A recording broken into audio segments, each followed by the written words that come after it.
Hey everyone, welcome back to the Everyday English channel. I'm Mike. And I'm Rachel. Hey guys. So today's episode, I want to start with a question, and I want you to be honest with yourself when you hear it. Have you ever watched an English video, understood almost everything, and then someone asked you to speak in English and suddenly everything disappeared?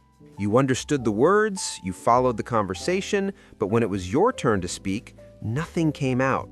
Or what came out felt slow, wrong, and nothing like what you actually wanted to say. If that sounds familiar, you are not alone. And more importantly, you are not broken. This is actually one of the most common experiences in language learning, and it has a name. Linguists call it the gap between receptive skills and productive skills. But we're not going to use complicated words today. We're just going to explain exactly why this happens and exactly what you can do to fix it. Because it can be fixed, completely. We've seen it happen with students at every level. So if this is you, stay with us. This episode is going to be really useful. Let's get into it. Okay, Rachel, let's start with the why, because I think understanding why something happens makes it much easier to fix. Right. So first, let's be clear about something. Understanding English and speaking English are two completely different skills. They use different parts of your brain, they require different kinds of practice, and they develop at different speeds. Think about it this way. A child can understand everything their parents say long before they can speak properly themselves. Understanding always comes first. Speaking comes later. Right. And the same thing happens with adult learners. You've been consuming English, watching, listening, reading, and your understanding has grown really well. But speaking, the output, hasn't had the same amount of practice. So it's not that your brain doesn't know English, it's that your brain hasn't practiced producing English. There's a difference. Think about it like this. Imagine you've watched hundreds of hours of someone playing the piano. You understand how it works. You can follow the music.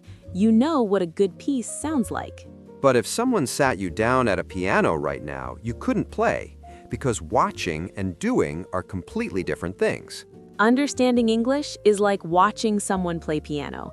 Speaking English is like playing it yourself. You need completely different practice for each one. And most learners spend the vast majority of their time watching, consuming, receiving, and very little time actually playing, actually producing. That's the gap. That's why you can understand but can't speak. Not because you're not smart, not because you don't know enough, because the output muscle hasn't been trained enough. And here's the good news. Muscles can be trained, no matter how long they've been sitting still. You can start today. Let's break that down simply. Understanding English, receptive skill, developed through listening and reading. Most learners do a lot of this. Speaking English, productive skill, developed through actually speaking and producing language. Most learners do very little of this. The gap between them is normal. It doesn't mean you're failing, it means your practice has been unbalanced. The fix is simple in principle, not always easy in practice. You need to spend more time producing English, not just consuming it. The piano analogy, keep that in mind throughout this episode. Understanding is watching. Speaking is playing. They need different practice. Okay, so now let's get specific, because you need more speaking practice is true, but it's a little vague. Let's look at the 5 specific reasons why the speaking doesn't come out. Reason 1, you're rating for perfect. This is probably the most common one, and it affects learners at every level. You know what you want to say, but before you say it, your brain starts checking. Is this grammatically correct? Is this the right word? Will I sound strange? And by the time your brain has finished checking, the moment is gone, or you've said nothing, or you've said something so safe and simple that it doesn't represent what you actually wanted to express. The problem is, native speakers don't check before they speak. They speak and correct as they go, or they don't correct at all, because the goal of conversation is communication, not perfection. And when you're waiting for perfect, you're not communicating, you're editing, and editing and speaking at the same time is almost impossible. So the mental shift needed here is good enough is good enough. If the other person understands you, you succeeded. Full stop. Reason 2. You don't have ready-made phrases. This is a big one that most learners don't realize. Fluent speakers don't build every sentence from scratch. They use ready-made chunks, fixed phrases, expressions they've said so many times they come automatically. Things like, "That's a good point. I know what you mean. To be honest with you, I'm not sure about that. Now that you mention it." These phrases don't require thinking, they just come, and they fill the space while your brain catches up with the more complex parts of what you want to say. But if you've been learning grammar rules and vocabulary lists, you might not have built up that bank of ready-made phrases. So every time you speak, you're building from zero, and building from zero is slow. The fix: deliberately learn phrases, not just words, not just grammar, whole phrases that you can use immediately in real situations. Reason 3. You've never practiced speaking under pressure. There's a big difference between practicing English in your bedroom, no time limit, no one watching, no consequences, and speaking in a real conversation where someone is looking at you and waiting for a response. The pressure of real conversation activates something in your brain that study time doesn't. Your heart rate goes up slightly, your focus narrows, and suddenly the English that felt accessible when you were alone feels far away. Think about an athlete. They train hard in practice, but match day is different. The adrenaline, the pressure, the real stakes, those change how your body and mind perform. You need to practice under match conditions to perform well on match day. For English, match conditions means speaking with real people in real time, where you can't pause or go back. Reason 4. You're translating as you speak. We talked about this in a previous episode, but it's worth mentioning here because it's directly connected to the speaking problem. When you translate, you build the sentence in your first language first, and then convert it. That process takes time, and in a fast-moving conversation, you don't have that time. So what happens? You fall behind, you lose the thread, you give up mid-sentence, or you say something simple instead of what you actually meant. And the more you do that, the more frustrated you feel, and frustration makes it even harder to speak. The fix, which we covered in the previous episode, is to practice thinking directly in English, building the thought in English first, not translating. Reason 5. You don't believe you can do it yet. This one is quieter than the others, but it might be the most powerful. A lot of learners carry a story about themselves. I'm not a good English speaker. My English is too basic. People will judge me. I'll make too many mistakes. And that story, even when it's not conscious, affects how you show up when speaking is required. You speak less. You avoid situations where you'd need to speak. You don't take risks. And because you speak less, you don't improve as fast, which confirms the story, which makes you speak even less. It's a cycle. The story isn't true, but the cycle is real. And breaking the cycle requires a deliberate decision to act differently even before you feel ready. We'll talk about how to do that, but first, let's break down the 5 reasons. 5 reasons you can understand but can't speak. Reason 1. Waiting for perfect before you speak. The fix: good enough is good enough.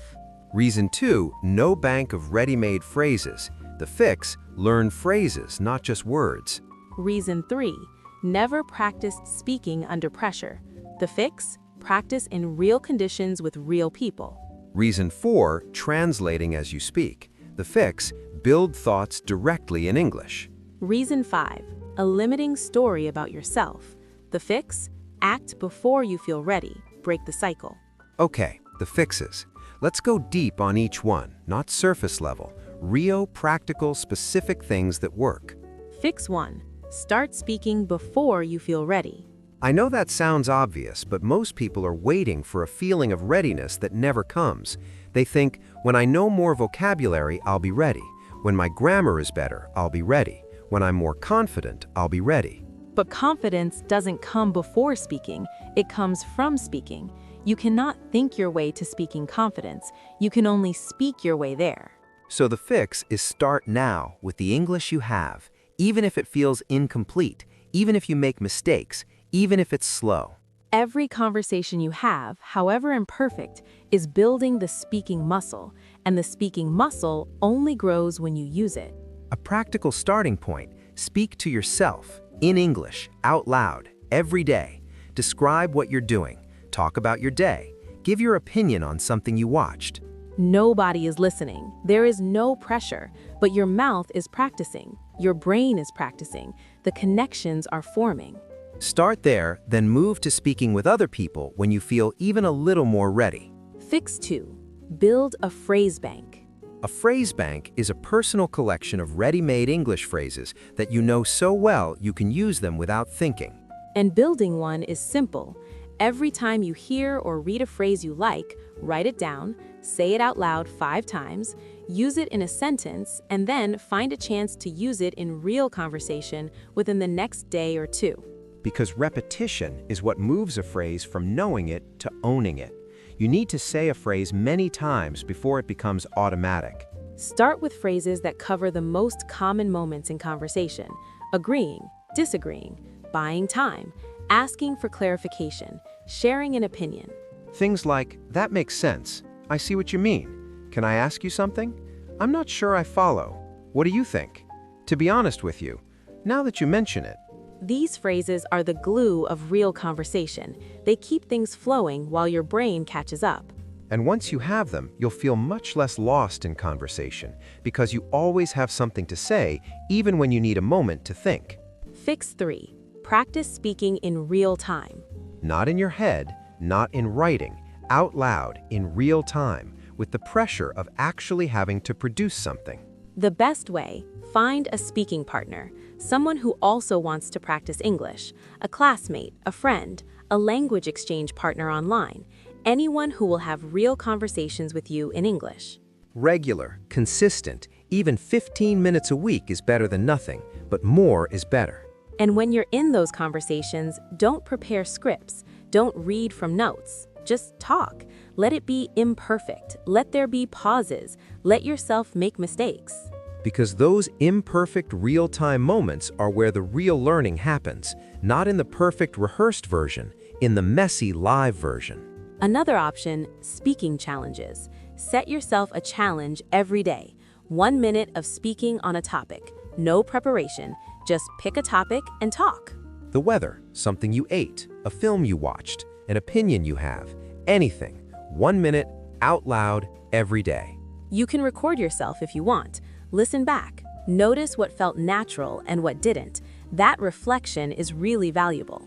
But even if you don't record, just doing it is enough. The output is the practice. Fix 4. Reduce the translation step. We've covered this before, but the practical application here: when you're speaking, don't aim for perfect sentences. Aim for getting the idea across. If you can't find the exact word, describe it. It's like a small bag, but for water. It's the feeling you get when something unexpected happens. It's the person who checks your ticket on the train. That skill, describing around a word you don't know, is actually a sign of real fluency. It's what native speakers do too. And it keeps the conversation moving instead of stopping it, which is always better. Also, accept that some sentences won't be perfect. Say them anyway. The imperfect sentence that gets said is worth 100 perfect sentences that stayed in your head. Fix 5. Change the story you tell yourself. This one is about mindset, and I know some people hear the word mindset and think, okay, motivational speech coming, but stay with me because this is practical. The story most learners tell themselves is, "I'm a bad English speaker," and that story changes how they behave. They avoid speaking situations, they say less than they want to, they give up faster. So the fix is change the story, not by pretending you're already fluent, but by choosing a more accurate and more helpful story. Instead of "I'm a bad English speaker," try "I'm someone who is building their speaking skills." That's true, that's accurate, and it points forward instead of backwards. Instead of "I'll make mistakes," try "I'll make mistakes and that's how I'll improve." Also true, also more helpful. The story you tell yourself before you speak determines how you show up when you speak. Choose one that helps you rather than one that stops you. And every time you speak, even badly, remind yourself, I just did the thing. That counts. That's progress. Because it is, every single time. Let's recap the 5 fixes. Fix 1. Start speaking before you feel ready. Confidence comes from speaking, not before it. Fix 2. Build a phrase bank. Ready-made phrases are the glue of real conversation. Fix 3. Practice speaking in real time. Messy and live beats perfect and rehearsed. Fix 4. Reduce the translation step. Describe around words you don't know. Keep it moving. Fix 5. Change the story you tell yourself. Choose a story that points forward. Okay, let's get really practical. Specific exercises. Things you can do today, tomorrow, this week. Exercise 1. The 1-minute talk. Every day. Pick a topic, set a timer for 1 minute. Speak, non-stop, out loud in English. No preparation. The topic can be anything. What I had for breakfast, my opinion on a film I watched, what I would do if I had a free day, something that happened to me this week. The goal is not to be brilliant. The goal is to fill 1 minute without stopping, even if you repeat yourself, even if you make mistakes. Because the act of speaking continuously, without stopping to translate or check, is the practice. That's what you're training.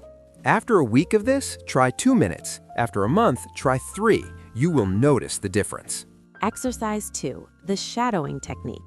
Find a short piece of English audio, a podcast clip, a YouTube video, a scene from a show, something with clear, natural speech.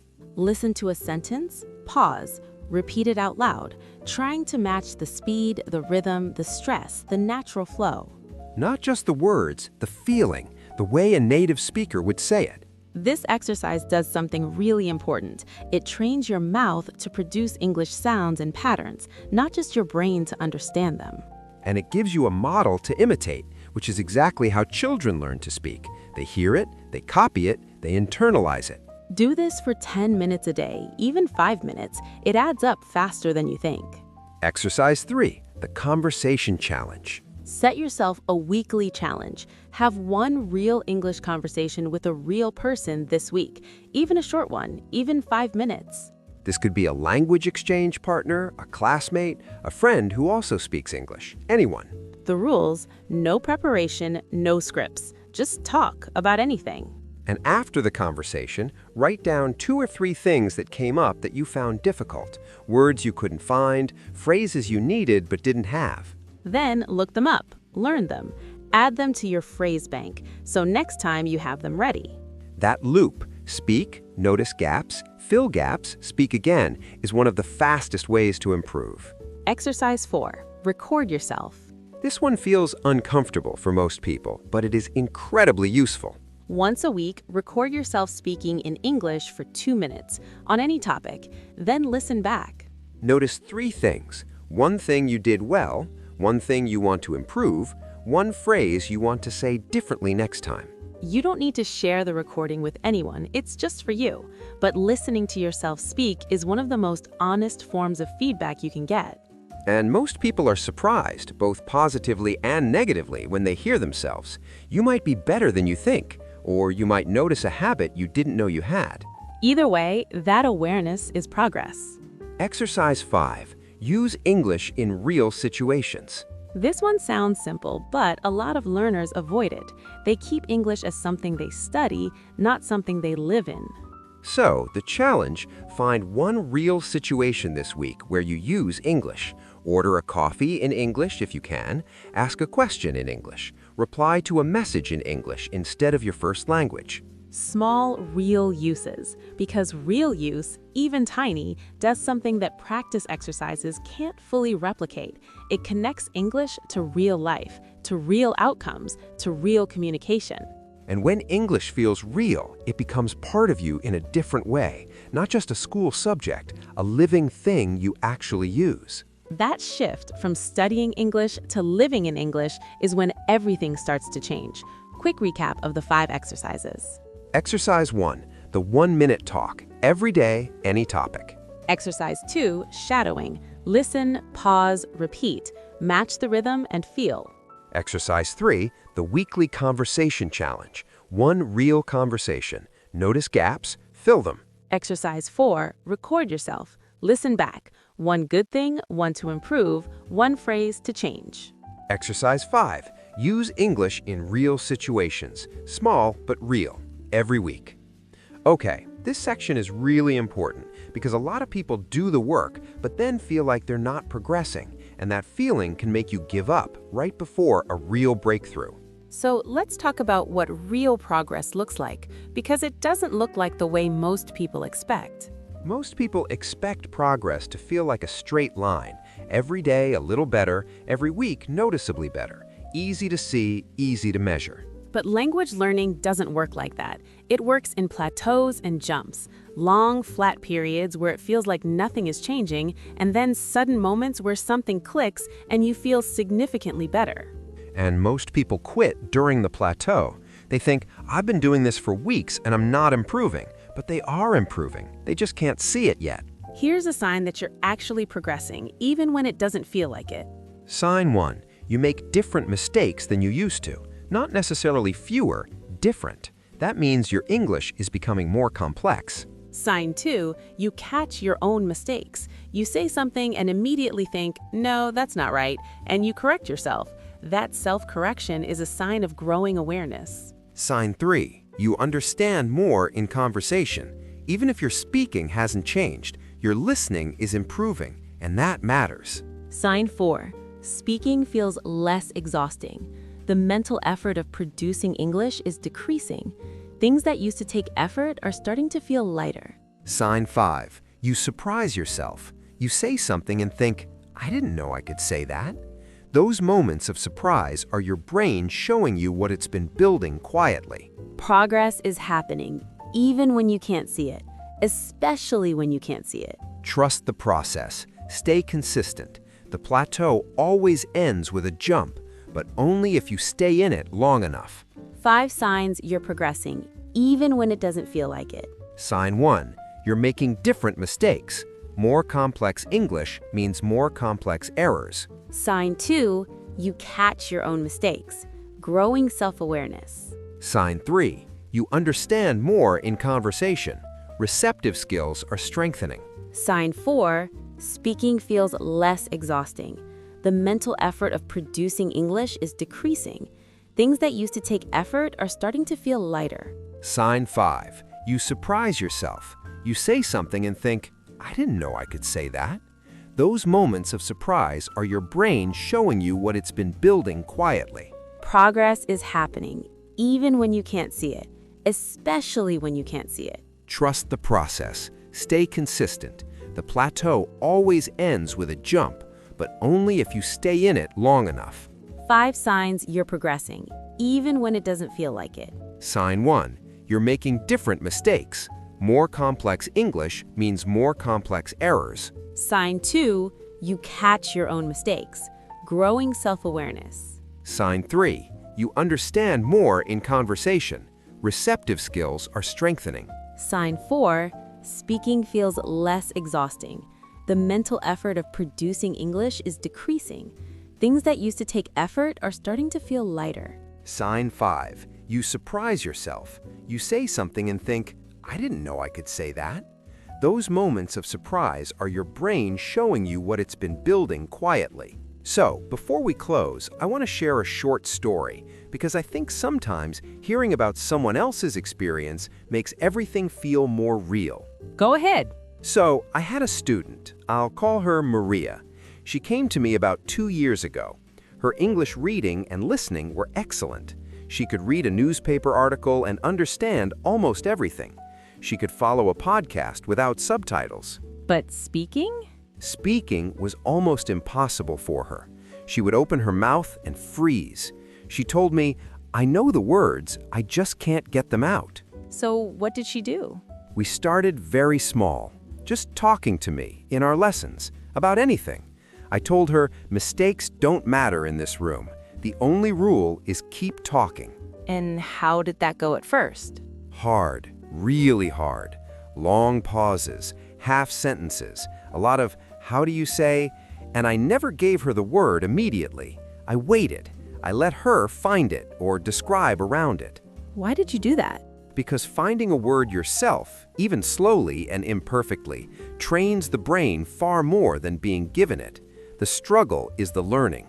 That makes sense. And she also started the 1-minute talks at home, every evening, recording herself, listening back, 1 minute on any topic, for 6 weeks. And did it work? About 2 months in, something shifted. She came to a lesson and just talked, naturally. Still not perfect, still some pauses, but the freezing was gone. The ideas were coming out. She was communicating. What do you think made the difference? 2 things: the consistent output practice, speaking every day even when it was hard, and changing her goal. She stopped trying to speak perfectly. She started trying to communicate. Those are very different goals. Communicate over perfect. Always. And the moment she made that shift, everything got easier, because communication is achievable right now. Perfection, for any language, never fully arrives. Even for native speakers. Even for native speakers, we all speak imperfectly. We all use filler words, make errors, restart sentences. That's just language. That's just being human. Maria's story is really encouraging. Thank you for sharing it. I share it because I think a lot of people listening right now are Maria. You have more English than you think. You just need to start letting it out. All right, let's bring everything together. So today we talked about one of the most common experiences in English learning, understanding English but not being able to speak it. We explained why it happens. Understanding and speaking are different skills. Most learners have practiced one much more than the other. We identified the 5 specific reasons: waiting for perfect, no phrase bank, no real-time practice, translating as you speak, and a limiting story about yourself. We went through 5 fixes. Start before you feel ready, build a phrase bank, practice in real time, reduce translation, change the story. We gave you 5 specific exercises: the 1-minute talk, shadowing, the weekly conversation challenge, recording yourself, and using English in real situations. And we talked about what real progress looks like, because it rarely looks the way you expect. The single most important thing to take away today: speaking is a skill you build by doing it, not by preparing to do it, not by studying more, by actually doing it. Start today, 1 minute, out loud in English. That is enough to begin. And remember, you already understand English. That means the English is already in there. You just need to start letting it out. Communicate over perfect, always. You've got this. We genuinely mean that. That's it for today, everyone. Thank you so much for watching. If this helped, please hit like and subscribe. It really helps us reach more learners just like you. Leave a comment below. Tell us which of the 5 reasons felt most true for you. We read every single comment, and we genuinely want to know. New episodes every week. Make sure you're subscribed so you never miss one. Until next time, start speaking, trust the process, and keep growing. See you in the next one. Bye, everyone. Bye.